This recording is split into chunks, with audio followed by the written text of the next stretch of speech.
नमस्कार दोस्तों, मैं प्रवीण सर आपका तान्या एकेडमी में हार्दिक स्वागत करता हूं। दोस्तों, इस वीडियो में हम पेट के लिए जो इम्पॉर्टेंट फैक्ट हैं, क्या है जो इम्पॉर्टेंट फैक्ट है उस पर हम बात करेंगे, क्योंकि आपसे वही फैक्ट बार बार पूछे जाते हैं। किस समय के?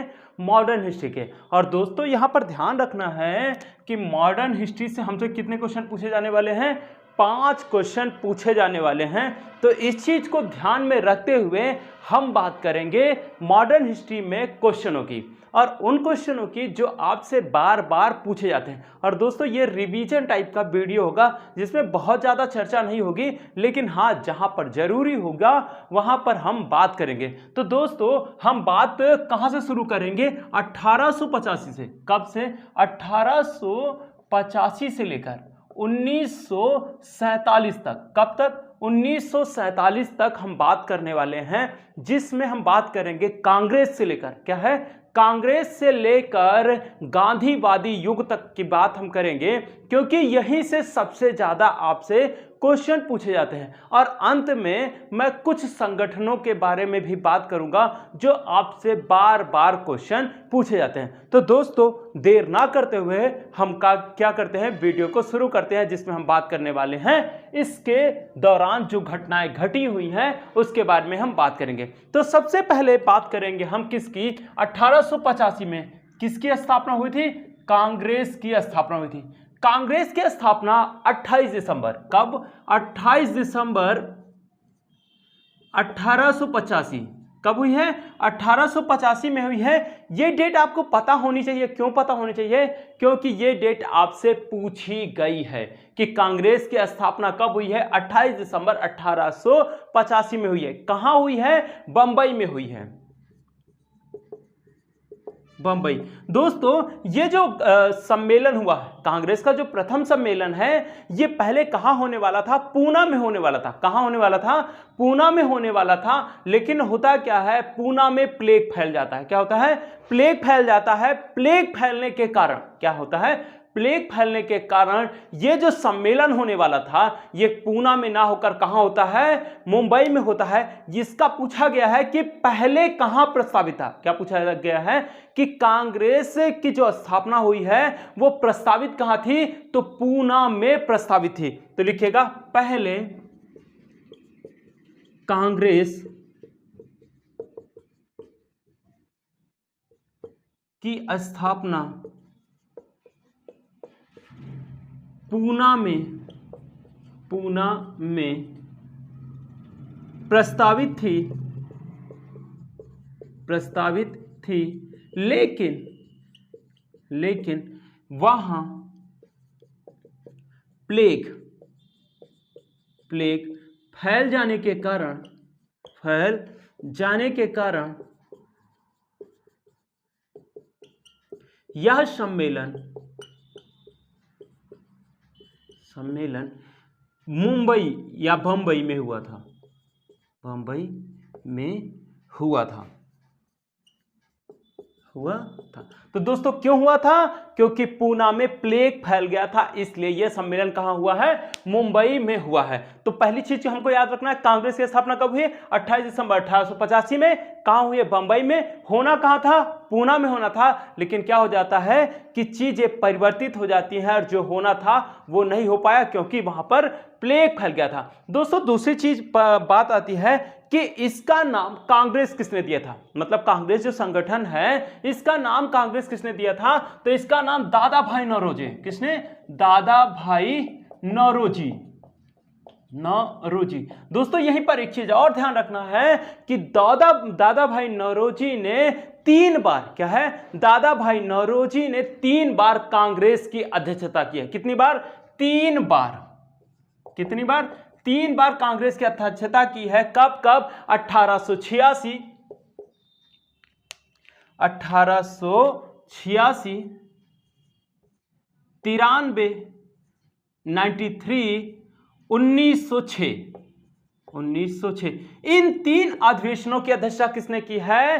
दादा भाई नौरोजी ने की है। आपसे पूछा गया है कि कौन ऐसा व्यक्ति था जिसने कांग्रेस की 3 बार अध्यक्षता की थी, तो वो भी कौन है? दादा भाई नौरोजी है। और कांग्रेस का नामकरण किसने किया था? दादा भाई नौरोजी ने किया था। दोस्तों यहीं पर याद रखने वाली बात है, किसका जो प्रथम सम्मेलन हुआ है, क्या है? प्रथम जो सम्मेलन हुआ है, पूछा जाता है इसकी अध्यक्षता किसने की थी? तो दोस्तों इसकी अध्यक्षता WC बनर्जी। किसने? WC बनर्जी, जिनका पूरा नाम व्योमेश चंद्र बनर्जी है। कौन है प्रथम की अध्यक्षता? प्रथम अध्यक्ष WC बनर्जी। WC बनर्जी ने इसकी प्रथम अध्यक्षता की है। दूसरी चीज आपसे पूछी जाती है, प्रथम अधिवेशन में कितने लोगों ने पार्टिसिपेट किया था? तो दोस्तों इसमें 75 कितने 72 लोगों ने पार्टिसिपेट किया था। यह आपके लिए इंपॉर्टेंट है। नेक्स्ट बात करते हैं, पूछा गया है कि ऐसा कौन सा व्यक्ति था, ऐसा कौन सा व्यक्ति था जिसने इस सम्मेलन में भाग नहीं लिया था? तो वह व्यक्ति थे सुरेंद्र नाथ बनर्जी। दोस्तों बनर्जी दोनों में जुड़ा है, लेकिन सुरेंद्र नाथ बनर्जी इसमें सम्मिलित नहीं होंगे, जबकि WC बनर्जी इसमें सम्मिलित होते हैं। तो लिखिएगा प्रथम कांग्रेस अधिवेशन में, प्रथम कांग्रेस अधिवेशन में सुरेंद्र नाथ बनर्जी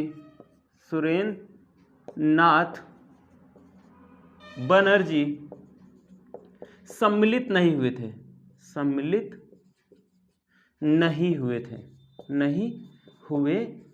ये हो गया, मतलब कि ये चीज हो गया खासा। आपसे पूछा जाता है कि कांग्रेस की स्थापना किसने की? क्या पूछा जाता है? कांग्रेस की स्थापना किसने की? तो दोस्तों इसका नाम है A.O. ह्यूम। कौन है? A.O. ह्यूम ने इसकी स्थापना की है। और यही व्यक्ति थे जिसने क्या किया है?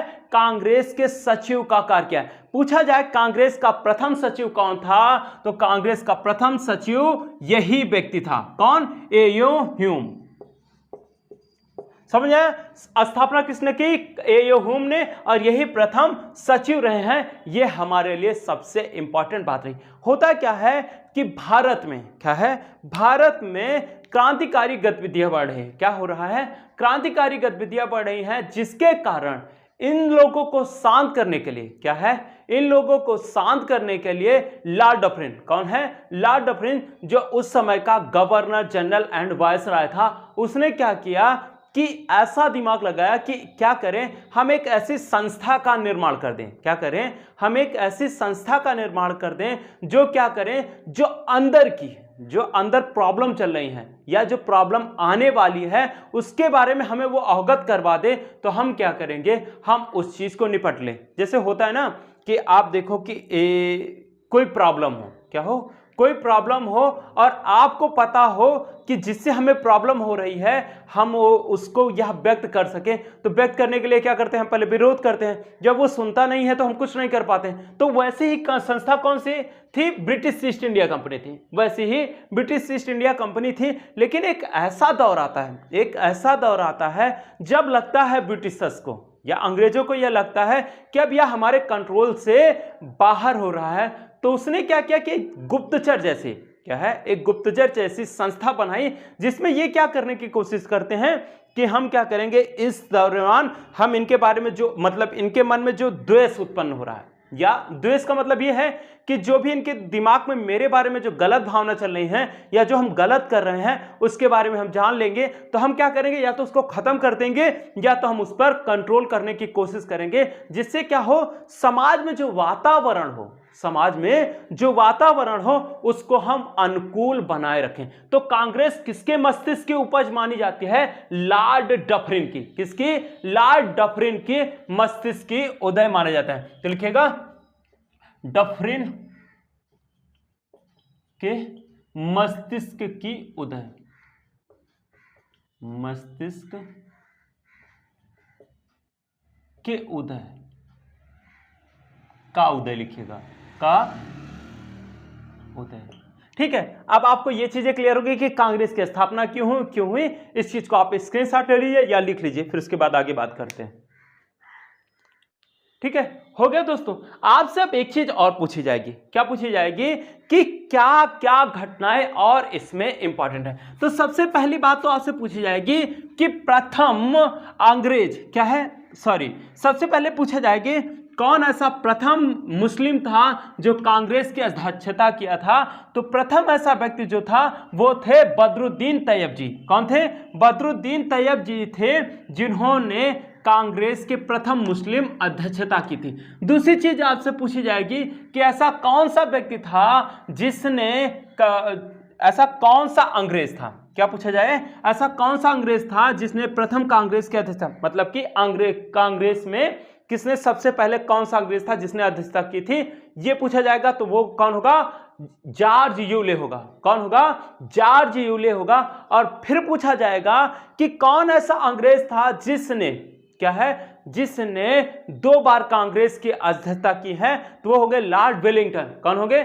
लॉर्ड वेलिंगटन, बेडरमन। और नेक्स्ट आपसे पूछा जाएगा कि कौन ऐसा व्यक्ति था जो एकमात्र यहूदी था जिसने कांग्रेस की अध्यक्षता की थी। तो वो थे लॉर्ड रीडिंग। लेकिन आपको याद किसको किसको रखना है? बदरुद्दीन तैयब जी को, जॉर्ज यूले को और लॉर्ड रीडिंग को। इन तीनों को ही आपको याद रखना है, क्योंकि यहीं से क्वेश्चन आपसे बार बार पूछे जाते हैं। तो लिखिएगा प्रथम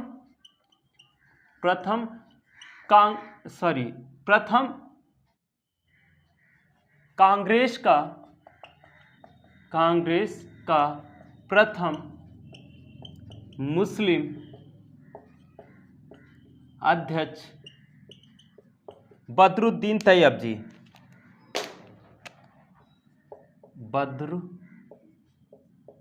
बदरुद्दीन तैयब जी। नेक्स्ट, कांग्रेस का प्रथम अंग्रेज अध्यक्ष जॉर्ज यूले। नेक्स्ट, कांग्रेस का यहूदी अध्यक्ष लॉर्ड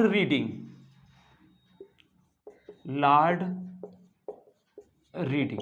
दोस्तों इसमें समय बहुत ज्यादा इंपॉर्टेंट नहीं है, क्योंकि मैं इसमें इतना कुछ नहीं अभी बता सकता हूं, इसलिए बहुत जरूरी है कि आपको ये सारी चीजें पता होनी चाहिए। तो आप इसे क्या कर लीजिए, लिख लीजिए या फिर स्क्रीनशॉट ले लीजिए। हो गया दोस्तों। अब आपको एक चीज और पता होना चाहिए, कांग्रेस 3 चरणों में चला है। कितने? 3 चरणों में चला है। प्रथम चरण जिसे कहते हैं उदारवादी। क्या है? उदारवादी। दूसरे को कहते हैं गर्मपंथी या चरमपंथी। हाँ, गर्मपंथी ऑब्लिक चरमपंथी। नेक्स्ट, गांधीवादी युग। दोस्तों सबसे ज्यादा क्वेश्चन जो बनते हैं वो बनते हैं गांधीवादी युग से, क्योंकि ऐसा माना जाता है कि जो प्रमुख घटनाएं हुई हैं वो गांधी के समय में ही घटित हुई हैं, इसलिए यह सबसे ज्यादा इंपॉर्टेंट है। होता क्या है, ये उदारवादी जो समय है, क्या है, उदारवादियों का जो समय है इसका टाइम पीरियड है 1885। क्या है? 1885 से 1907 तक का। कब का है? 1885 से 1907 तक का, या मान लीजिए कि 1905 तक का। क्या है? 1905 तक का माना जा सकता है, क्योंकि इसके पश्चात क्या हो जाता है कि क्रांतिकारी गतिविधियां उग्र हो जाती हैं। क्या होती हैं? क्रांतिकारी जो गतिविधियां होती हैं वो उग्र हो जाती हैं। यहां पर जो होता है, क्या है, यहां पर जो उदारवादी जो समूह है वो क्या करता है कि इसमें जो आम जन समुदाय था, क्या है, इस समय कांग्रेस में कोई आम जन समुदाय की भागीदारी नहीं थी। इसमें कौन लोग रह रहे थे?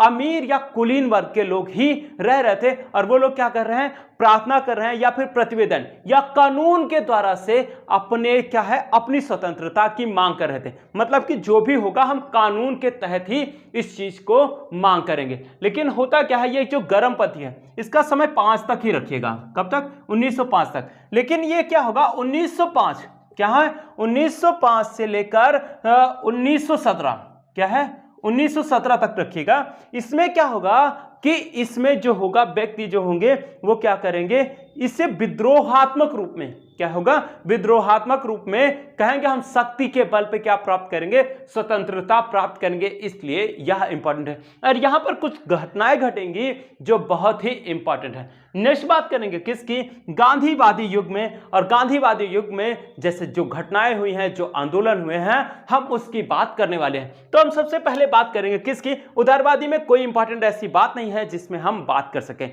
नेक्स्ट हम बात करने वाले हैं गर्मपंथी या चरमपंथी की हम बात करने वाले हैं। दोस्तों इसमें सबसे पहली घटना आपको याद रखनी है कि 1899 में क्या है, 1899 गवर्नर जनरल एंड वायसराय बनता है लॉर्ड कर्जन। कौन बनता है, लॉर्ड कर्जन बनता है। और लॉर्ड कर्जन जब भारत का गवर्नर जनरल एंड वायसराय बनता है तो वो क्या करता है कि कांग्रेस की नीति क्या है, जो कांग्रेस की नीति देख रहा है उससे लोग जुड़ते ही जा रहे हैं। तो वो क्या कर रहा है कि ये क्या करेगा कि कांग्रेस में या फिर वहां पर जो जनसमूह होगा उसमें क्या करेगा, फूट डालने का कार्य करेगा। क्या करेगा, फूट डालने का कार्य करेगा। उसी फूट डालने के कार्य में सबसे इंपॉर्टेंट घटना पूछी जाती है कि बंगाल का विभाजन कब हुआ था। क्या पूछा जाता है, बंगाल का विभाजन कब हुआ था, तो 16 अक्टूबर 1905 को हुआ था। कब हुआ था, 16 अक्टूबर 1905 को हुआ था। किसने किया था, लॉर्ड कर्जन ने किया था। क्यों किया था, देखिएगा दोस्तों, आपको एक चीज याद होनी चाहिए या पता होना चाहिए कि जो राष्ट्रवादी गतिविधियां हैं, जो राष्ट्रवादी गतिविधियां हैं वो सबसे ज्यादा कहां पनप रही थी, कलकत्ता या फिर बंगाल का जो बेल्ट था वहीं पर हो रही थी सबसे ज्यादा। क्यों हो रही थी दोस्तों, आपको एक चीज पता होना चाहिए कि सबसे ज्यादा अग्रेसिव या फिर उत्कर्ष के बारे में कौन व्यक्ति सोच सकता है, जहां पर धन की संपन्नता हो। क्या हो, धन की संपन्नता हो। क्यों हो, क्योंकि देखिएगा जो बंगाल का बेल्ट है या फिर कलकत्ता जो क्षेत्र है वहां पे क्या होगा कि प्राचीन काल से ही क्या है, प्राचीन काल से ही व्यापार हो रहा था। क्या हो रहा था, व्यापार हो रहा था। अब जब व्यापार होगा तो वहां पैसे आएंगे और पैसे आएंगे तो लोग आगे के बारे में भी सोचेंगे और वहां पर ढेर सारे लोग आएंगे, जैसे यूरोपीय आएंगे, डच आएंगे, फ्रांसीसी आएंगे। और ये सारे जब लोग आएंगे तो उन लोगों से उन्हें मिलने का मौका मिलेगा। जब मिलने का मौका मिलेगा तो उनके पास विचार अधिक होंगे। क्या होंगे, विचार अधिक होंगे। और विचार अधिक होंगे तो उस दौरान क्या है, 1905 के दौरान या फिर 1900 के आसपास का जो समय होगा वहां पे क्या होगा, देखेंगे विश्व में अजीब सी हलचल चल रही है। क्या है, विश्व में अजीब सी हलचल चल रही है। उसी हलचल के फलस्वरूप ये लोग भी क्या करते हैं, किसकी बात करते हैं कि हमें क्या चाहिए, स्वतंत्रता चाहिए। और इसी स्वतंत्रता को ना पाने के लिए कर्जन ने क्या किया, बंगाल का विभाजन किया।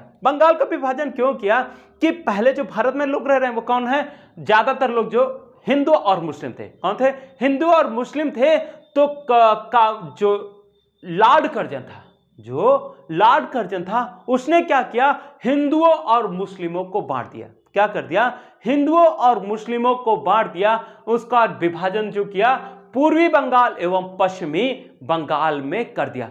जो पूर्वी बंगाल था दोस्तों, जो पूर्वी बंगाल था वो मुस्लिम बाहुल्य था, जबकि जो पश्चिमी बंगाल था, जो पश्चिमी बंगाल था वो कैसा था, हिंदू बहुल था। उन दोनों को बांट दिया और उसमें फूट डालने का कार्य क्या किया, कहा कि जो वहां पे अल्पसंख्यक हैं, वहां पे जो अल्पसंख्यक हैं वो क्या कर रहे हैं, एक दूसरे का शोषण कर रहे हैं। जो पूर्वी बंगाल में है ये भावना फैला दी कि हिंदू वर्ग जो है वो क्या कर रहा है, मुस्लिमों का शोषण कर रहा है। कहां पर, पश्चिमी बंगाल में। और पश्चिमी बंगाल में ये भावना उत्पन्न कर दी कि जो पूर्वी बंगाल में हिंदू जो कम है वहां पर उनका शोषण किया जा रहा है। ऐसे करने की कोशिश की गई और एटलीस्ट क्या हो जाता है, बंगाल का विभाजन हो जाता है। और बंगाल का विभाजन किसने किया है, लॉर्ड कर्जन ने किया है। कब किया है, 16 अक्टूबर 1905 को। तो लिखिएगा बंगाल विभाजन, बंगाल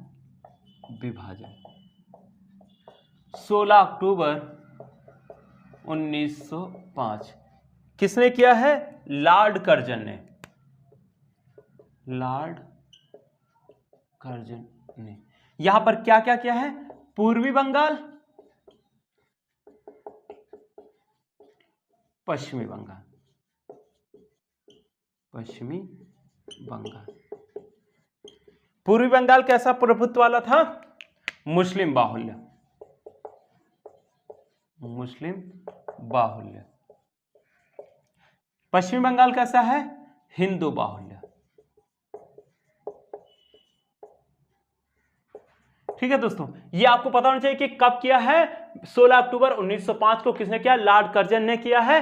क्यों किया है? क्योंकि वो राष्ट्रवादी गतिविधियों को बढ़ने देना नहीं चाह रहा है। नेक्स्ट, इसी तरीके से क्या है, पहले तो हिंदू और मुस्लिम एक थे, क्या है, हिंदू और मुस्लिम एक थे, लेकिन होगा क्या कि इसी को फूट डालने के लिए क्या किया जाएगा, एक और पार्टी की स्थापना की जाएगी जिसका नाम है मुस्लिम लीग। क्या है? मुस्लिम लीग का गठन किया जाएगा, जो क्या करेगा, आग में घी डालने का कार्य करेगा। और एटलीस्ट क्या होता है, यही सब धीरे धीरे आगे चल के क्या हो जाएगा, देश के विभाजन का कारण बनेगा। तो हमको एक चीज और याद होनी चाहिए, क्या कि कांग्रेस मतलब मुस्लिम लीग का गठन कब किया गया है? तो मुस्लिम लीग का गठन 1905 में, 1906 मुस्लिम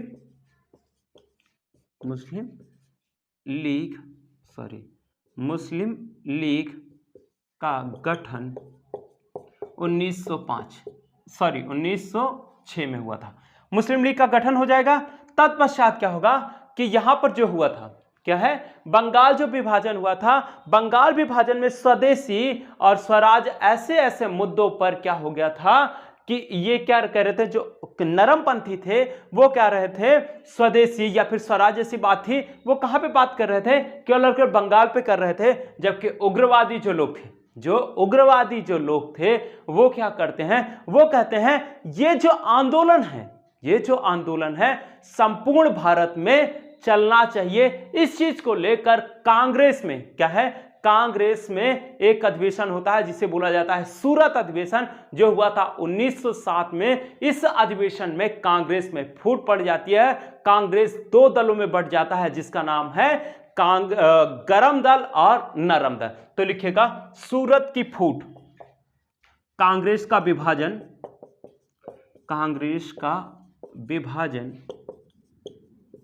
1907, सूरत अधिवेशन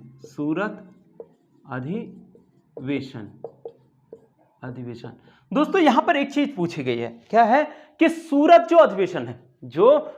अधिवेशन है वो किस नंबर का अधिवेशन रहा है। एसएससी में जानते हो बहुत ज्यादा फैक्ट की बात करता है और ऐसे भी क्वेश्चन पूछ लेता है कि कौन से नंबर का यह अधिवेशन रहा है। तो दोस्तों आपको यह पता होना चाहिए कि यह सूरत जो अधिवेशन है वो 23वां अधिवेशन है। कितना अधिवेशन है? 23वां अधिवेशन है, आपको यह भी पता होना चाहिए। तो कांग्रेस में क्या हो गया है, 1907 में फूट पड़ गई है, किसमें, नरम दल और गरम दल विभाजित हो गए, नरम दल एवं गरम दल। ठीक है दोस्तों, आप इसका स्क्रीनशॉट लीजिए या फिर लिख लीजिए। हो गया, आपको यहां तक मोटी मोटी चीज पता चली। कांग्रेस की स्थापना 28 दिसंबर 1885। दूसरी चीज मैंने आपको बताई बंगाल का विभाजन 16 अक्टूबर 1905। तीसरी चीज मैंने बताई मुस्लिम लीग का गठन 1906। तीसरी चीज मैंने बताई कांग्रेस का विभाजन 1907 में हुआ था। और यह किस नंबर का अधिवेशन था? 23वें नंबर का अधिवेशन था, जिसमें क्या हो जाता है, कांग्रेस दो भागों में विभाजित हो जाती है। तो दोस्तों अब हम आगे बात करेंगे मार्ले मिंटो सुधार की। किसकी? मार्ले मिंटो सुधार की बात करने वाले हैं। मार्ले मिंटो सुधार के अंतर्गत क्या है, मार्ले मिंटो सुधार के अंतर्गत अंग्रेजों ने क्या है, अंग्रेजों ने क्या किया है, एकदम से फूट डालने का कार्य किया है। क्या किया है? फूट डालने का कार्य किया है, क्योंकि यहीं पर मुस्लिमों को क्या है, मुस्लिम को पृथक निर्वाचक मंडल की व्यवस्था देने का कार्य किया गया है। तो आपको पता होना चाहिए मार्ले मिंटो सुधार कब आया था, तो कब आया था, 1909 में आया था। इसके द्वारा क्या किया गया है, मुस्लिम लीग को पृथक निर्वाचन मंडल की बात की गई। तो पृथक निर्वाचन मंडल की बात कब की गई है? 1909 में। तो लिखिएगा मार्ले मिंटो सुधार, मार्ले मिंटो सुधार। सुधार 1909। पृथक निर्वाचन मंडल की मांग, पृथक निर्वाचन मंडल किसके लिए? मुस्लिमों के लिए, मुस्लिम के लिए। दोस्तों यहां पर यही चीज इंपॉर्टेंट है, क्या मार्ले मिंटो सुधार कब आया था? 1909 में आया था। और इसमें किसकी बात की गई है? पृथक निर्वाचन मंडल मुस्लिम की बात की, मतलब कि मुस्लिम जहां पे होंगे वही क्या करेंगे? इलेक्शन लड़ेंगे और वही लोग वोट देंगे। ऐसी बात करने वाला कौन सा संविधान था? ये था मार्ले मिंटो सुधार। कब आया था? 1909 आया था। इसके बाद हम बात करने वाले हैं किसकी? 1911 की। किसकी? 1911 की बात करने वाले हैं। 1911 में क्या हुआ था दोस्तों?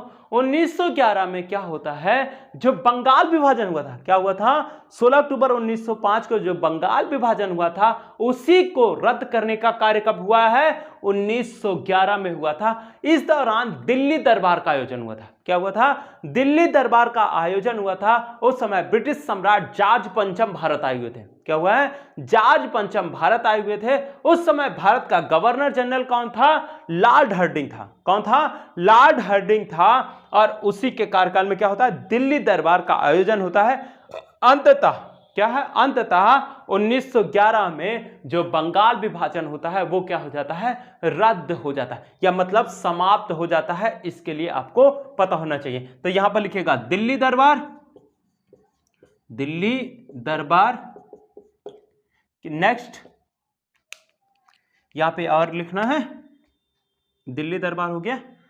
दिल्ली का बंगाल विभाजन रद्द, बंगाल विभाजन रद्द, रद्द। राजधानी, राजधानी कलकत्ता से दिल्ली बनाने की घोषणा, दिल्ली बनाने की घोषणा। इस चीज को आप कर रहे हैं। दिल्ली दरबार कब हुआ है? 1911। बंगाल विभाजन रद्द 1911। और राजधानी जो कलकत्ता से दिल्ली बनाने की जो घोषणा थी वो भी कब की गई है? 1912 में। घोषणा कब की गई है दोस्तों? 1911 में, जबकि राजधानी कब बनती है? 1912 में। इस चीज को आपको ध्यान रखना है। नेक्स्ट आपसे क्वेश्चन पूछा गया है कि नई दिल्ली से, क्या है? पुरानी दिल्ली से नई दिल्ली राजधानी कब स्थानांतरित हुई थी? तो 13 फरवरी 1931 को यह घटना हुई थी। कब हुई थी? 13 फरवरी 1931। तो इसको लिखेगा राजधानी, राजधानी दिल्ली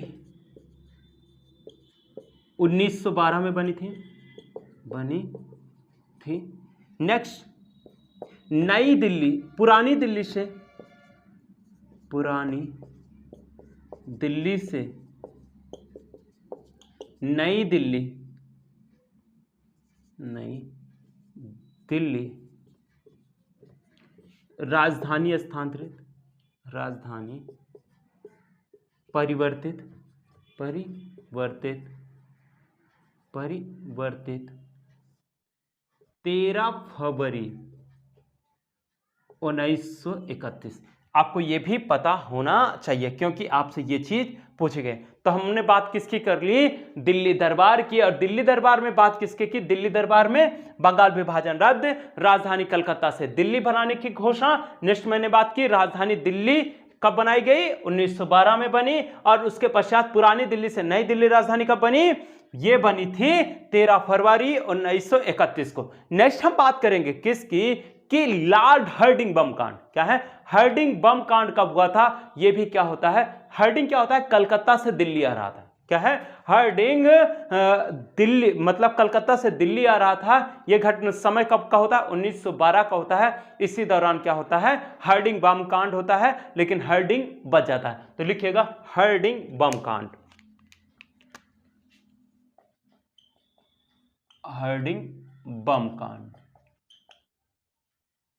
1912। दोस्तों ये सारे फैक्ट हैं।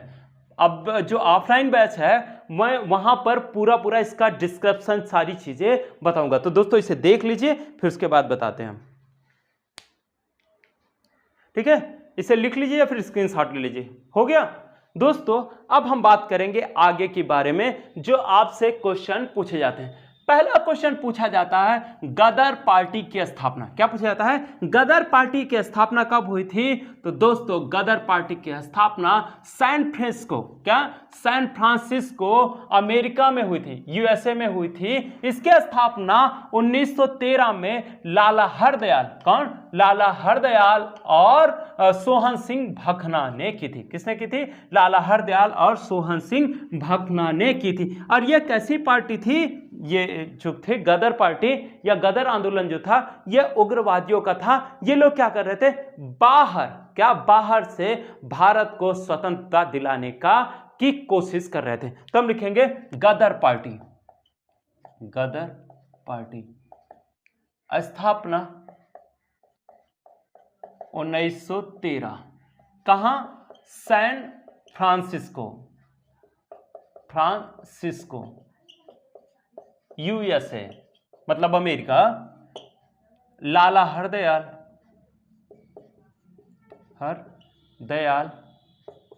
प्लस सोहन सिंह भकना।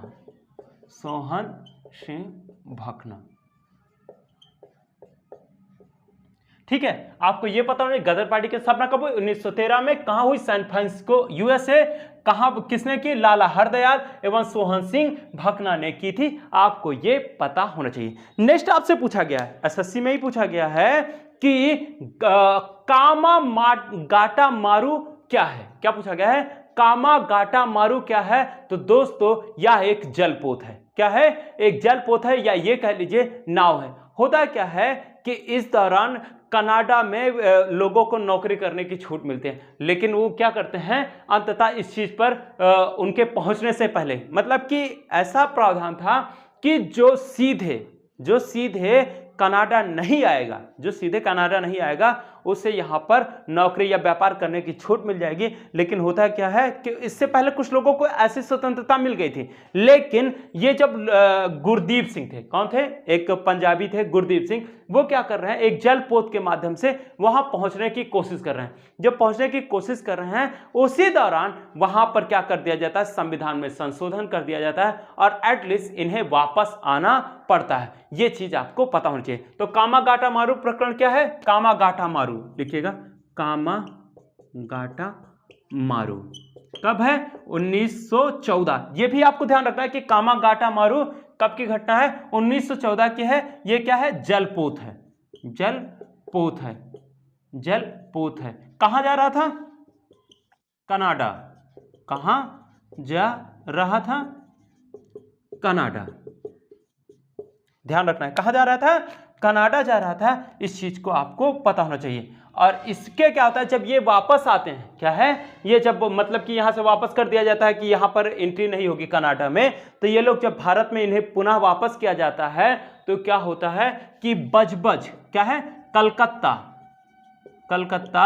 बजबज नामक स्थान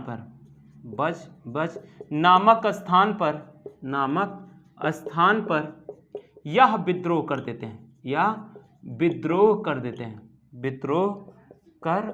हैं। आपको यह पता होना चाहिए कि कहां पर विद्रोह किए थे? कलकत्ता के बजबज नामक स्थान पर विद्रोह कर दिए थे। दोस्तों एक चीज और आपको यहां रखना है, याद रखना है, प्रथम विश्व युद्ध इसी समय चल रहा है।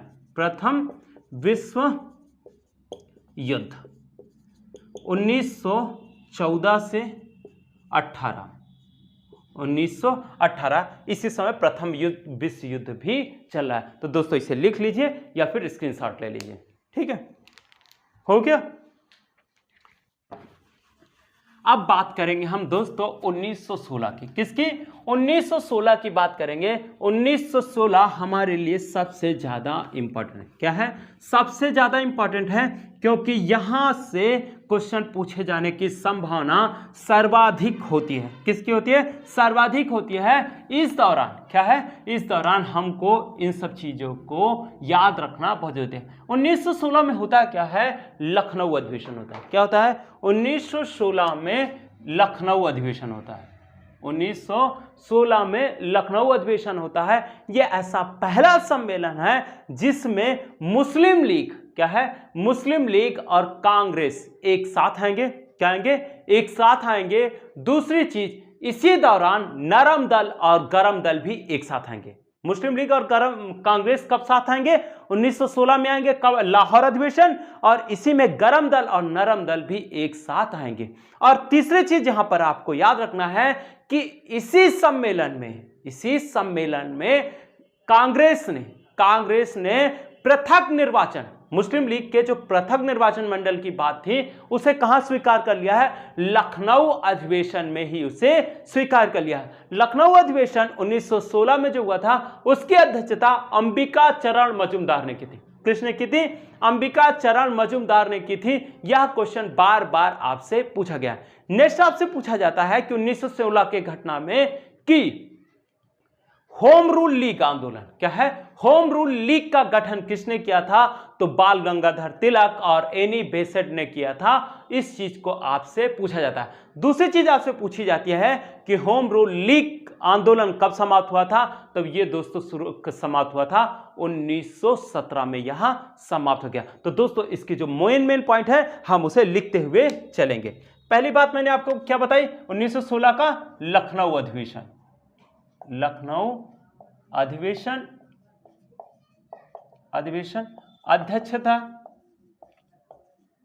अध्यक्षता अंबिका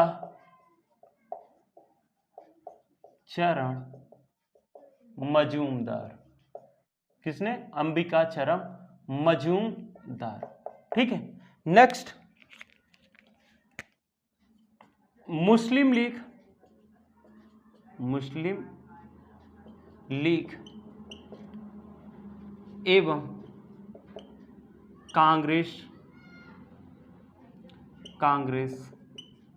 एक साथ है। नेक्स्ट, नरम दल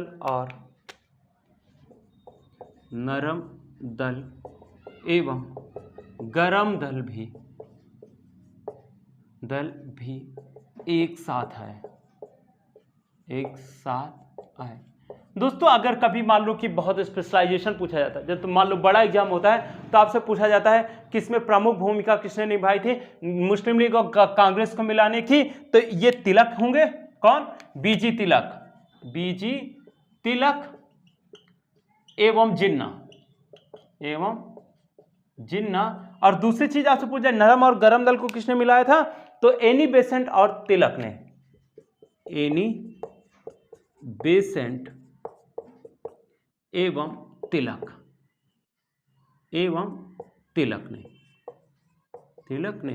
दो चीजें क्लियर हुई। नेक्स्ट आपको याद रखना है होम रूल लीग आंदोलन, होम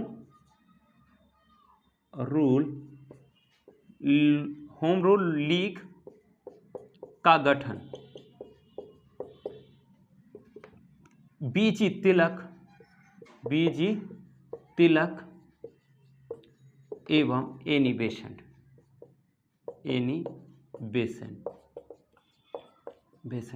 ये आपको पता होना चाहिए। नेक्स्ट, होम रूल लीग समाप्त कब हुआ है, समाप्त 1917 में, ये आपको पता होना चाहिए। नेक्स्ट हम बात करेंगे दोस्तों 1917 की। दोस्तों इसे लिख लीजिए या फिर स्क्रीनशॉट ले लीजिए। हो गया दोस्तों, हम अब बात करेंगे 1917 के कांग्रेस के कलकत्ता अधिवेशन की। किसकी दोस्तों, कांग्रेस के कलकत्ता अधिवेशन की हम बात करने वाले हैं। इसकी अध्यक्षता एनी बेसेंट ने की थी। किसने की थी, एनी बेसेंट ने की थी। यह हमारे लिए सबसे इंपॉर्टेंट है क्योंकि कांग्रेस का प्रतिनिधित्व क्या है, कांग्रेस का प्रतिनिधित्व करने वाली प्रथम महिला कौन थी, एनी बेसेंट थी, जो एक आयरिश महिला थी। क्या थी, एक आयरिश महिला थी। दूसरा आपसे पूछा जाता है कांग्रेस की प्रथम महिला अध्यक्ष, क्या है, कांग्रेस की प्रथम महिला अध्यक्ष एनी बेसेंट, और पूछ लिया जाए उसी में भारतीय शब्द जोड़ ले, कांग्रेस की प्रथम भारतीय महिला अध्यक्ष। क्या पूछ लिया जाए, कांग्रेस की प्रथम भारतीय महिला अध्यक्ष, तो दोस्तों इसका नाम होगा सरोजनी नायडू। कब किया था, 1925 में। अगर दोस्तों यह ऑप्शन नहीं होगा तो इसका नाम होगा नलिनी सेन गुप्ता। आगे चलकर नलिनी सेन गुप्ता ने तत्पश्चात मतलब कि सरोजनी नायडू के पश्चात नलिनी सेन गुप्ता ने कांग्रेस के महिला का प्रतिनिधित्व किया था। तो हम यहीं पर लिखेंगे 1917 कलकत्ता अधिवेशन, कलकत्ता अधिवेशन, प्रथम महिला अध्यक्ष। कांग्रेस यहां पर ध्यान रखिएगा, कांग्रेस की बात कर रहे हैं, कांग्रेस प्रथम महिला अध्यक्ष, ठीक है। नेक्स्ट 1925 कानपुर अधिवेशन, कानपुर अधिवेशन, अधिवेशन कांग्रेस का, कांग्रेस, ठीक है।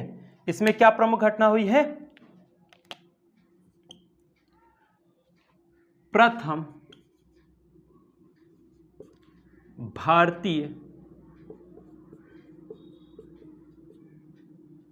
महिला अध्यक्ष, यहां पर कौन था? एनी बेसेंट, यहां पर कौन होगा? सरोजिनी नायडू, ठीक है। यही प्रथम उत्तर प्रदेश की महिला राज्यपाल भी बनने वाली व्यक्ति हैं, आपको ये भी पता होना चाहिए। तो नेक्स्ट 1933, चलो हाँ 1933, अगर इसमें फैक्ट में कोई डाउट हो या फिर कुछ गलत लगे तो इसे चेक जरूर कर लेना। तो ठीक है, 1933 में नलिनी सेन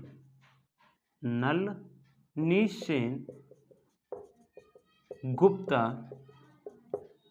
कांग्रेस की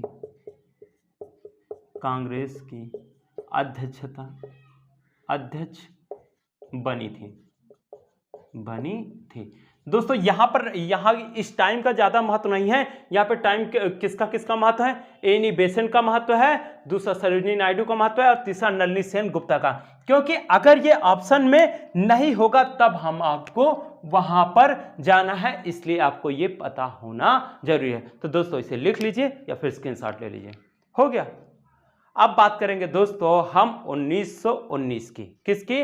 1919 की बात करने वाले हैं। और 1919 तो दोस्तों सबसे इंपॉर्टेंट है। क्या है? यहां पर जितनी चीजें पढ़ा रहा हूं सबकी सब इंपॉर्टेंट है, लेकिन इंपॉर्टेंट में भी इंपॉर्टेंट की बात की जाएगी तो 1919 का अधिनियम बहुत ही इंपॉर्टेंट है, क्योंकि इसे क्या कहा जाता है? लॉर्ड चेम्सफोर्ड सुधार अधिनियम। क्या कहा जाता है? लॉर्ड चेम्सफोर्ड सुधार अधिनियम कब आया था? 1919 में आया था। और इसी के फलस्वरूप क्या आता है? एक और यहीं पर आता है रॉलेट एक्ट। क्या आता है? Rowlatt act. पहले तो हम लिखेंगे लॉर्ड चेम्सफोर्ड सुधार। नेक्स्ट यहीं पर क्या लिखेंगे हम? इसी को लिख लेते हैं, फिर उसके बाद आपको हम समझा देते हैं। क्या है? Rowlatt act.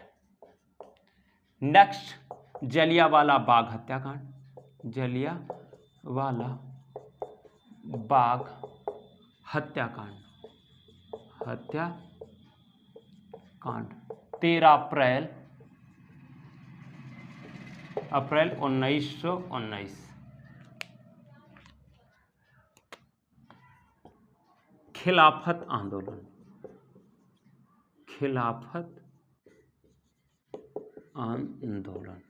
ठीक है। आपको ये सारे पॉइंट याद होने चाहिए। दोस्तों लॉर्ड चेम्सफोर्ड सुधार कब आया था? 1919 में आया था, इसके बारे में आपको याद करना है। नेक्स्ट होगा क्या? Rowlatt act. क्या है? रॉलेट एक्ट दोस्तों 1919 में आया था। कब आया था? 1919 में आया था। ये दोस्तों सब क्रमशः लिखे हैं, क्रमशः ही लिखे हैं और आपको ये क्रमशः ही याद रखने हैं। होगा क्या? रॉलेट एक्ट में क्या होता है? जो राष्ट्रवादी गतिविधियां, क्या है? जो राष्ट्रवादी गतिविधियां बढ़ रही थी, होगा क्या? जब मुस्लिम लीग और कांग्रेस साथ में आते हैं। क्या है? मुस्लिम लीग और कांग्रेस जब साथ में आते हैं उसी दौरान और ज्यादा राष्ट्रवादी गतिविधियां बढ़ रही थी। इसको देखते हुए इन्होंने क्या किया? रॉलेट एक्ट के माध्यम से क्या किया कि जिसके ऊपर आपको संदेह हो, क्या हो कि ब्रिटिशर्स को जिसके ऊपर संदेह होता था उसे क्या कर लेते थे ये लोग गिरफ्तार कर लेते थे और इसके बारे में क्या होता था, ना तो कोई अपील की जा सकती थी ना तो कोई दलील, मतलब इसे क्या कहा जाता है, बिना अपील बिना दलील, ऐसा ही कानून कहा जाता है। किसे? रॉलेट एक्ट को कहा जाता है। रॉलेट एक्ट को और किस नाम से जाना जाता है? काला कानून के नाम से जाना जाता है। किस नाम से जाना जाता है?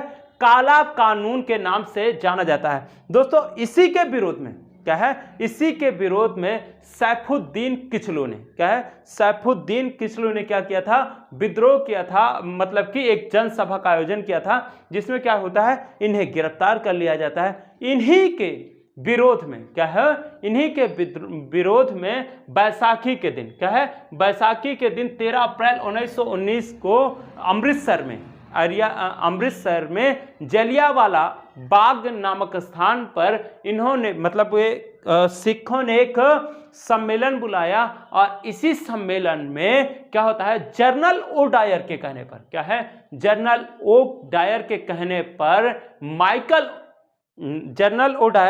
पर माइकल डायर ने क्या चलवा दिया था, यहां पर गोलियां चलवा दी थी, जिसे किस नाम से जाना जाता है, जलियांवाला बाग हत्याकांड के नाम से जाना जाता है। आपको ये पता होना चाहिए। इसे और किस नाम से जाना जाता है? काला कानून। काला कानून। दोस्तों इसी समय मतलब कि गांधी जी ने भी क्या होता है, प्रथम विश्व युद्ध में क्या किया है, इसमें सहयोग देने का कार्य किया है। क्या है कि मतलब प्रथम विश्व युद्ध में अंग्रेजों का सहयोग करने का कार्य किया है और कांग्रेस क्या है, सहयोग करने का कार्य किया है। तो सहयोग करने वाला कहा गया है, तो गांधी जी को अंग्रेजों का सर्जेंट भी कहा जाता है। क्या है, गांधी जी को अंग्रेजों का सर्जेंट भी कहा जाता है। ये आपको पता होना चाहिए, तो लिख लीजिएगा नोट करके, ठीक है। और इसका विरोध, मतलब इसका विरोध गांधी भी कर रहे थे, तो गांधी जी को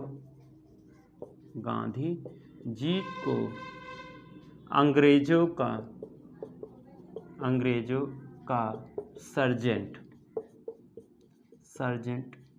कहा जाता है।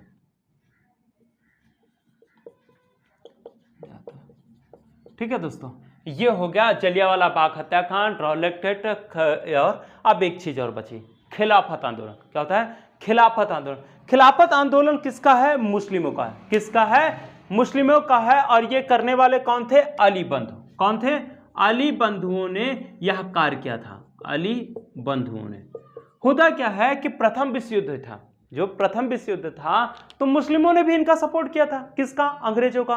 तो होता क्या है कि मुस्लिमों ने एक शर्त रखी थी कि आप कुछ भी करिएगा, लेकिन जो हमारे प्रतिनिधित्व, जिसे हम अपना प्रतिनिधित्व मानते हैं, खलीफा को, और खलीफा कहाँ रहता था? टर्की में रहता था। आप उसके साथ कुछ भी गलत मत करिएगा। लेकिन अंग्रेज क्या कर देते हैं, उसके साथ भी, उन लोगों के साथ भी क्या करते हैं, गलत करते हैं। इसलिए क्या होता है, अली बंधुओं ने क्या किया था, खिलाफत आंदोलन किया था। इसी के फलस्वरूप आगे जाकर खिलाफत आंदोलन और असहयोग आंदोलन चलता है। तो दोस्तों यहां तक आपको लिख लेना है, फिर उसके बाद हम आगे बात करेंगे गांधी के बारे में, क्योंकि अब बात करनी है किसकी? गांधी की, क्योंकि सबसे ज्यादा इंपॉर्टेंट किसके बारे में जानना है हमको? गांधी के बारे में। तो इसे लिख लीजिए या फिर स्क्रीनशॉट ले लीजिए। ठीक है, हो गया। ठीक है, देखो अब दोस्तों टाइम काफी बढ़ रहा है, तो आपको क्या करना है, केवल फैक्ट डाटा ही याद रखने हैं, क्योंकि यही सारी चीजें पूछी जाती हैं। तो आपको मैं देर ना करते हुए जो फैक्ट डाटा है वो सारी चीजें बताते चल रहा हूं, और ज्यादा चीजें आपको ध्यान नहीं रखनी है। ठीक है, पढ़ने के लिए तो बहुत कुछ है, कल ही आपका एग्जाम है, इसलिए आपको ये चीजें जो इंपॉर्टेंट है वो याद रखना है। तो सबसे पहले आपको क्या याद रखना है? चंपारण सत्याग्रह कब हुआ है? 1917। ये किसके विरोध में हुआ है? नील किसानों के। किसके सहयोग में हुआ है? नील किसानों के सहयोग के लिए। नेक्स्ट, चंपारण आने का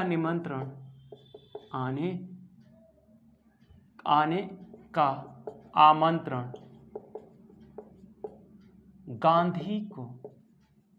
गांधी जी को राजकुमार शुक्ल ने दिया था। राजकुमार शुक्ल ने दिया। नेक्स्ट, यहीं पर इसी आंदोलन की सफलता के बाद गांधी को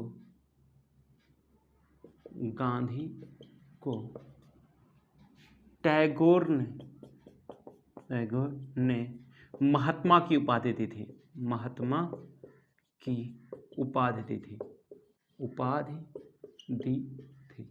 ठीक है दोस्तों, ये हो गया।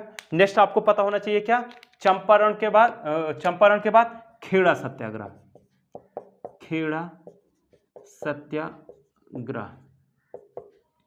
1918, ठीक है, कहाँ हुआ था? गुजरात। ठीक है, एक चीज और यहां पता होना चाहिए, चंपारण कहाँ है? बिहार। नेक्स्ट, अहमदाबाद मिल हड़ताल। अहमदाबाद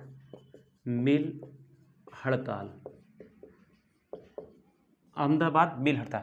दोस्तों ध्यान रखना कि अहमदाबाद मिल हड़ताल में ही सर्वप्रथम गांधी जी ने भूख हड़ताल का प्रयोग किया था। और प्रथम सत्याग्रह कब शुरू किया गया है? चंपारण में शुरू किया गया। ये तीनों आंदोलन किसके द्वारा किए गए थे? गांधी जी द्वारा किए गए थे। तो दोस्तों इसे लिख लीजिए या फिर स्क्रीनशॉट ले लीजिए। हो गया। नेक्स्ट हम बात करेंगे दोस्तों असहयोग आंदोलन की।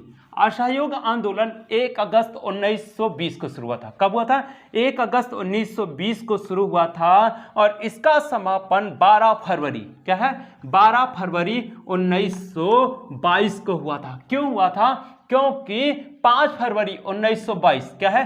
5 फरवरी 1922 को कौन सी घटना हुई थी? चौरी चौरा कांड, जो कहां हुई थी? गोरखपुर में हुई थी। इसलिए इसको समाप्त कर दिया जाता है। तो लिखिएगा असहयोग आंदोलन। असहयोग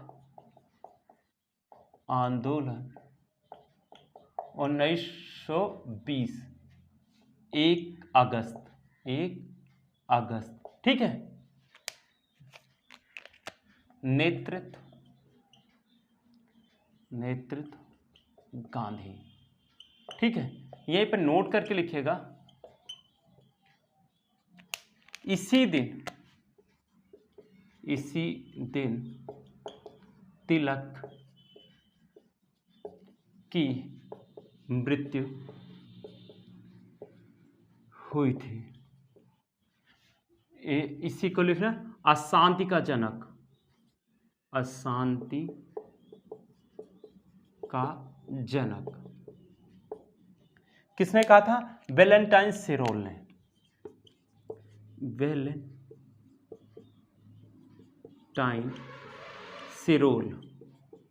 वैलेंटाइन सिरोल ने कहा था।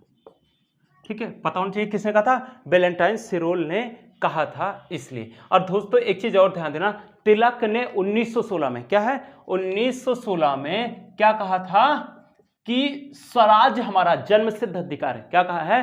तिलक ने 1916 में ही कहा था स्वराज हमारा जन्मसिद्ध अधिकार है और मैं इसे लेकर रहूंगा। और एक चीज और ध्यान, तिलक की केसरी और मराठा, केसरी प्लस मराठा, ये समाचार पत्र किसके हैं? तिलक के हैं। आपको ये भी पता होना चाहिए। तो दोस्तों हमने कहां तक पहुंचे? मतलब कि इसी दिन तिलक की मृत्यु भी हुई थी, इसी दिन क्या हुआ है? असहयोग आंदोलन प्रारंभ भी हुआ था। फिर लिखेंगे 5 फरवरी 1922, ठीक है दोस्तों, इसी को याद रखना है। कहीं कहीं 4 फरवरी भी लिखा मिलेगा, लेकिन आज तक आयोग ने यही आंसर माना है। 5 फरवरी 1922 क्या हुआ था? चौरी चौरा का घटना, चौरी चौरा कांड, चौरी चौरा कांड, ठीक है। इसमें होता क्या है कि एक पुलिस थाने को ही जला दिया जाता है। इसी के फलस्वरूप 12 फरवरी, क्या है? 12 फरवरी 1922 को गांधी जी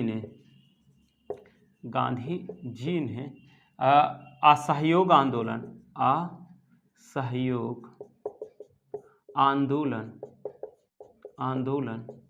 वापस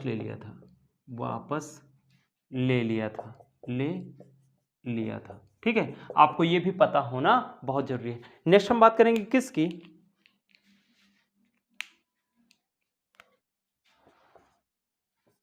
ले लिया था।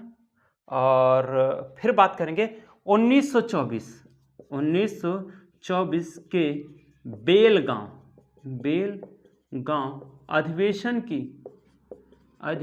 की अध्यक्षता महात्मा गांधी ने की थी।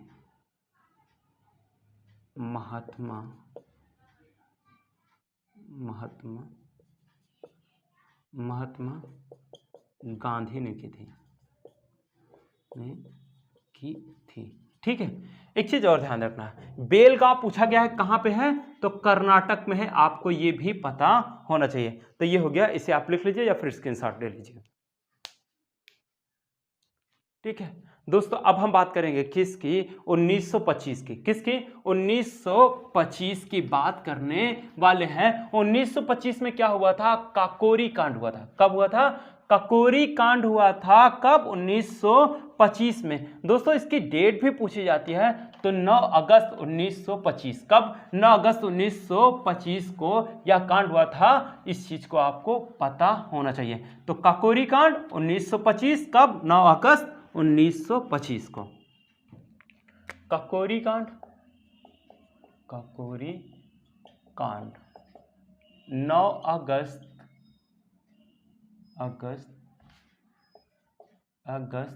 1925।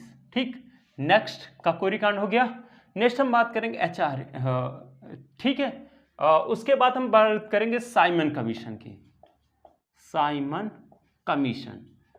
साइमन कमीशन भारत कब आया है, 1928। कब आया है, 1928। जबकि दोस्तों साइमन कमीशन कब बन गया था, 1927 में ही बन चुका था, लेकिन कब आता है, 1928 में आता है। होता क्या है कि ये क्या था, संवैधानिक सुधार के लिए आया था। और होता क्या है कि इसमें सभी लोग, कितने लोग थे, 7 लोग थे। और 7 के 7 ही लोग कितने थे, कौन थे, अंग्रेज थे। इसलिए क्या होता है, इसका विरोध होता है और साइमन गो बैक के नारे लगते हैं। क्या करते हैं, साइमन गो बैक के नारे लगते हैं। इसलिए इसको आपको पता नहीं। साइमन कमीशन कब आया भारत, 1928 में। कब बना, 1927 में। नेक्स्ट, इसी के परिप्रेक्ष्य में क्या होता है, ये लोग कहते हैं, इसका जो उस समय सचिव है, भारत का जो सचिव है, बर्कनहेड। कौन है, बर्कनहेड है। वो कहता है कि तुम क्या कर सकते हो, कभी भी अपना संविधान खुद नहीं बना सकते हो। इसीलिए 1928 में मोतीलाल नेहरू ने एक रिपोर्ट प्रस्तुत की थी, जिसे नेहरू रिपोर्ट के नाम से जाना जाता है। तो नेहरू रिपोर्ट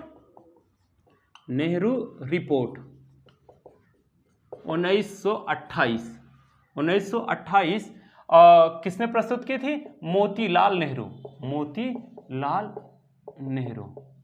ठीक है, देखो मुस्लिम लीग और कांग्रेस का जो साथ रहा है 1922 तक ही रहा है। कब तक रहा है, 1916 से 1922 तक ही रहा है। फिर उसके बाद इन लोगों में क्या होती है, तनातनी चलना शुरू। मतलब कहते हैं ना कि तुम हमसे बड़े हो सकते हो का, या फिर मतलब मुस्लिम लीग कहता है कि हम नहीं बड़े, मतलब कि तुम नहीं बड़े हो सकते, और कांग्रेस कहता है मैं।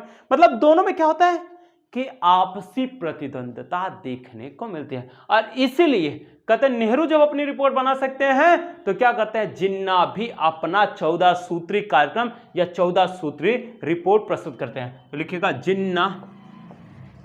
जिन्ना का 14 सूत्री कार्यक्रम। ठीक है दोस्तों, ये चीज आपको पता होना चाहिए। ठीक है, इसी के पश्चात क्या होता है, इसी साइमन कमीशन के पश्चात क्या होता है कि 1928 में क्या है, 1928 में ही क्या होता है, लाहौर षड्यंत्र केस। क्या होता है, लाहौर षड्यंत्र केस 1928। ये आपको पता होना चाहिए। देखो बहुत ज़्यादा डिस्क्रिप्शन अभी बात नहीं कर सकते, इसलिए यहीं पर रखना। लाहौर सल्तनत केस 1928, इसी के फलस्वरूप भगत सिंह, राजगुरु और बटुकेश्वर दत्त को 23 मार्च 1931 को फांसी दी जाती है। आपको लिखना इसी के फलस्वरूप, इसी के फलस्वरूप 23 मार्च 1931 को भगत सिंह,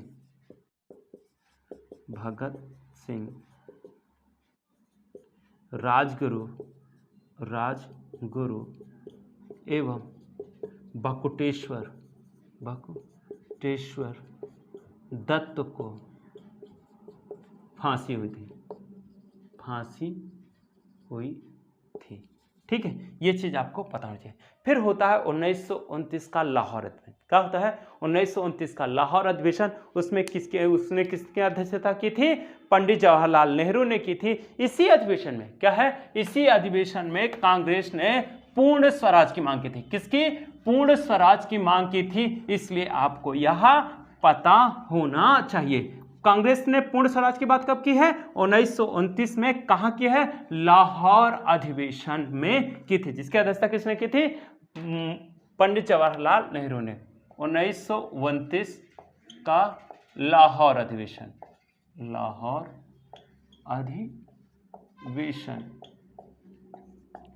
अध्यक्ष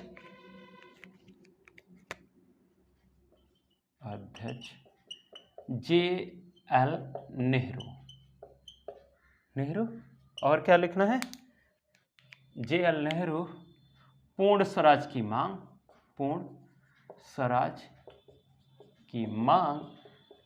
इससे पहले डोमिनियन की ही बात कर रहे थे। डोमिनियन मतलब किसी का अधिराज्य होना। ठीक है, पूर्ण स्वराज की मांग। इसी के फलस्वरूप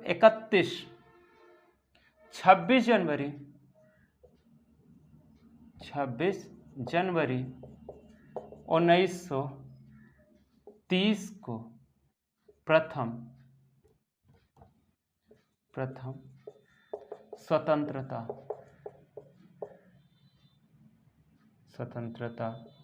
दिवस मनाया गया। ठीक है, तो ये हो गया लाहौर का 1929 का अधिवेशन। नेक्स्ट हम बात करेंगे कराची अधिवेशन की। कराची अधिवेशन की अध्यक्षता सरदार वल्लभ भाई पटेल ने की थी। 1931 कराची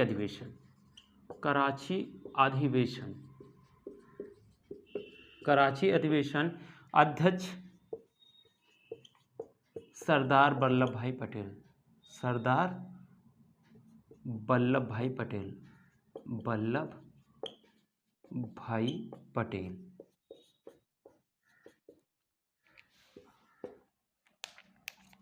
इसी में लिखना गांधी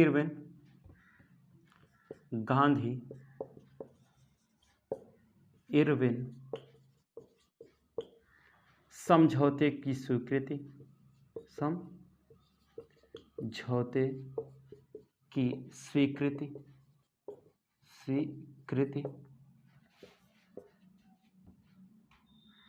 मौलिक कर्तव्यों के बाद मौलिक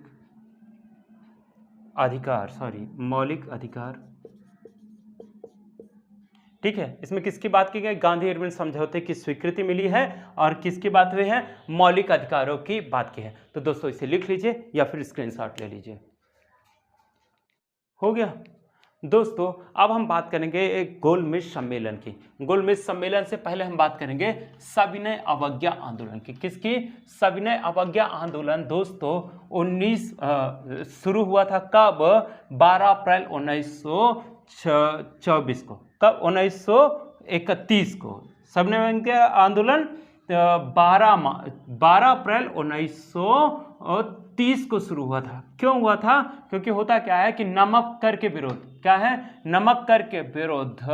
गांधी जी एक मार्च निकालते हैं जिसे क्या कहा जाता है? दांडी मार्च को कहा जाता है। और दांडी मार्च 6 मार्च 1930 से शुरू होता है और 12 अप्रैल 1930 को समाप्त हो जाता है। इसी के तत्पश्चात कौन सा शुरू होता है?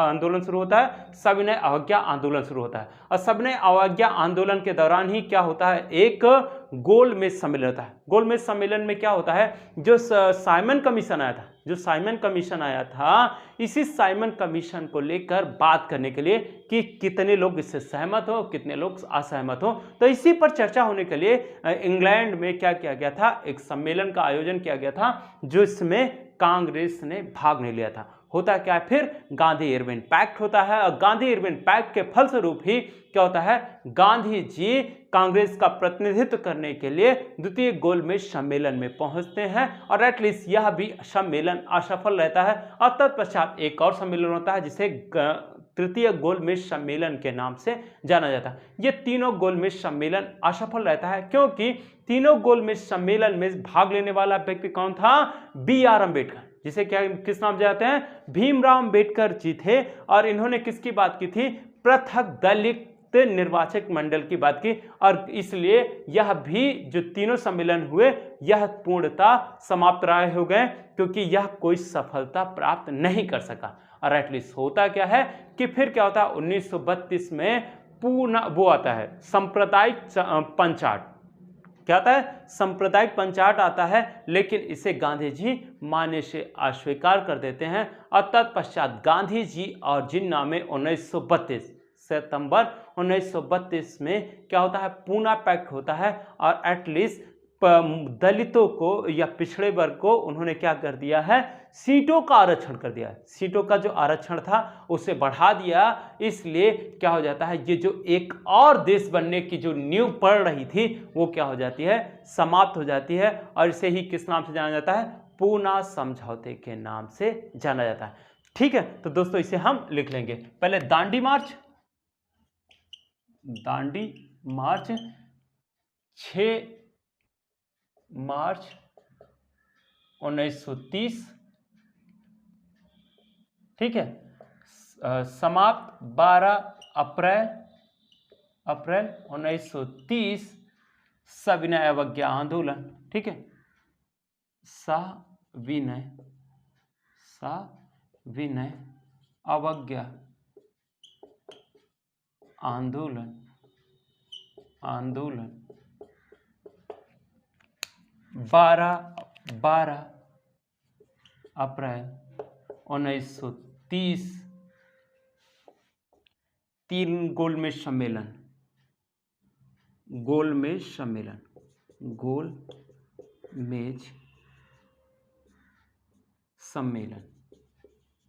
सम्मेलन, फर्स्ट, सेकंड, थर्ड, ठीक है। कांग्रेस ने भाग नहीं लिया,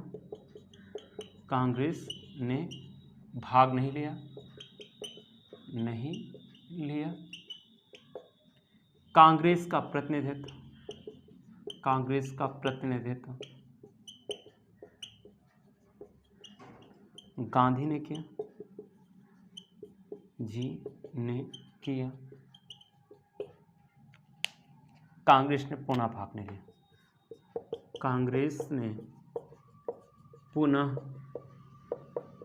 नहीं लिया, ठीक है। नेक्स्ट, कांग्रेस ने पुनः भाग नहीं लिया। बी.आर. अम्बेडकर,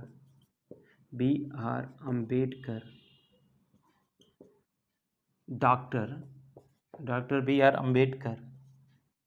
अम्बेडकर ने तीनों गोल मेज सम्मेलन में भाग लिया, ठीक है। ये चीज आपको पता होना चाहिए, ठीक है। हो गया। नेक्स्ट हम बात करेंगे पूना समझौता, पूना पैक्ट सितंबर 1932, गांधी एवं अम्बेडकर के मध्य,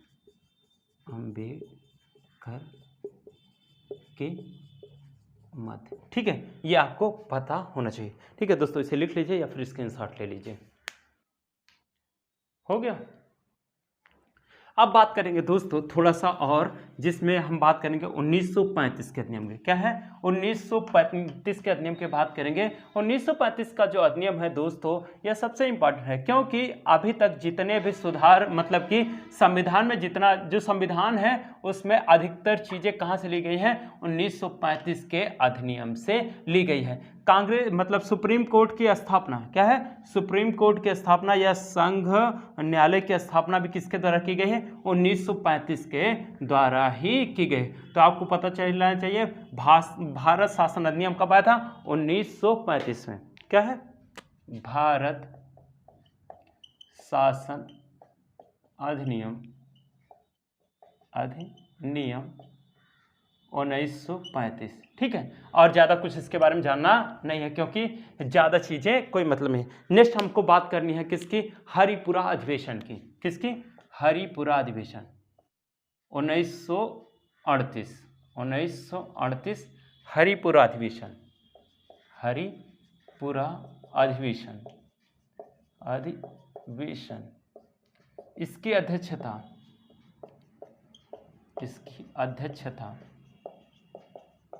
एस.सी. बोस ने की थी। एस.सी. बोस मतलब सुभाष चंद्र बोस ने की थी। नेक्स्ट त्रिपुरी अधिवेशन। त्रिपुरी अधिवेशन 1939। अध्यक्ष निर्वाचित एस.सी. बोस, लेकिन गांधी जी के खुश ना होने के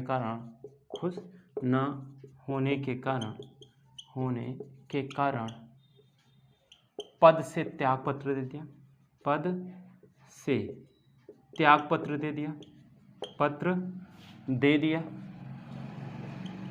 दे दिया। तत्पश्चात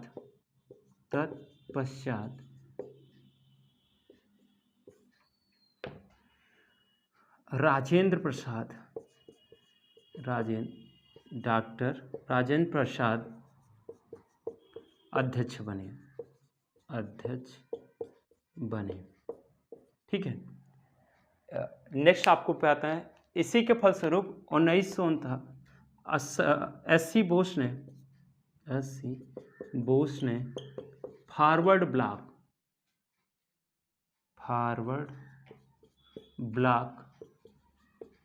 नामक संस्था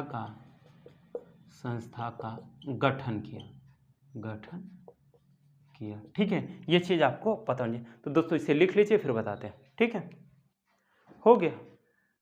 नेक्स्ट दोस्तों आपको पता होना चाहिए कि कांग्रेस ने व्यक्तिगत सत्याग्रह कब शुरू किया था? तो दोस्तों यह शुरू किया था 17 अक्टूबर 1940 को। ठीक है, व्यक्तिगत सत्याग्रह आपको पता होना चाहिए, क्रिप्स मिशन आपको पता होना चाहिए, और भारत छोड़ो आंदोलन आपको पता होना चाहिए, नौसेना विद्रोह पता होना चाहिए। तो दोस्तों इसमें जो है, जो आपको फैक्ट हैं, वो चीजें मैं आपको बता देता हूं, जो आपके एग्जाम में बहुत ही काम आने वाली हैं। ठीक है दोस्तों, तो हम पहले बात करेंगे किसकी? व्यक्तिगत सत्याग्रह। किसकी? व्यक्तिगत सत्याग्रह।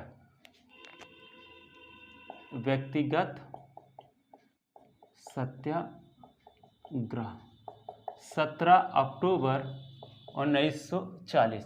पहला सत्याग्रही विनोबा भावे।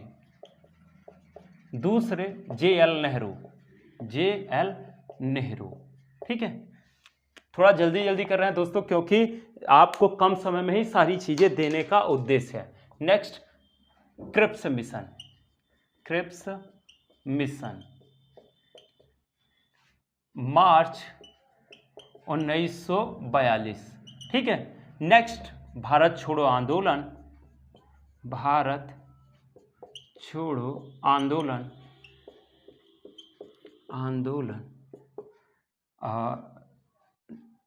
9 अगस्त 1946। दोस्तों होता क्या है, 8 अगस्त को ही प्रस्ताव पारित कर दिया जाता है, लेकिन क्या हो जाता है कि 9 अगस्त से ही शुरू माना जाएगा, क्योंकि इसी दिन क्या होता है, 0 आवर्स, क्या 0 आवर्स के तहत कांग्रेस के बड़े बड़े नेताओं को गिरफ्तार कर लिया जाता है। इसलिए भारत छोड़ो आंदोलन को आपको क्या याद रखना है, 9 अगस्त 1946। नेक्स्ट आपको याद रखना है किसको, लाल किला मुकदमा, लाल किला मुकदमा 1945। ठीक है। नेक्स्ट आपको रखना है किसकी बात, आपको रखना है शिमला सम्मेलन, किसकी, शिमला सम्मेलन एवं बेबल योजना। पहले लिखना है बेबल योजना, बेबल योजना प्लस शिमला सम्मेलन, शिमला सम्मेलन 1945। नेक्स्ट आपको क्या याद रखना है कि कैबिनेट मिशन कब आया था, क्या करना है, कैबिनेट मिशन कब आया था, तो दोस्तों कैबिनेट मिशन 1946 को आया था, कैबिनेट मिशन 1946 को आया था, वो भी कब, मार्च। ठीक है। नेक्स्ट आप लिखेंगे माउंट बेटन योजना, माउंट बेटन योजना 1947। तो दोस्तों इसी के द्वारा क्या हो जाता है, भारत और पाकिस्तान नामक दो देश बनते हैं, और इसी के फलस्वरूप क्या हो जाता है, भारत विभाजित हो जाता है, और अंततः 15 अगस्त 1947 को क्या मनाता है, भारत अपना प्रथम स्वतंत्रता दिवस मनाता है। तो दोस्तों आपको यह वीडियो कैसे लगी, कमेंट सेक्शन में इसका जवाब देना मत भूलिएगा। अगर आपको कुछ भी अच्छा लगा हो तो इस वीडियो को लाइक और शेयर करना ना भूलें। थैंक यू दोस्तों।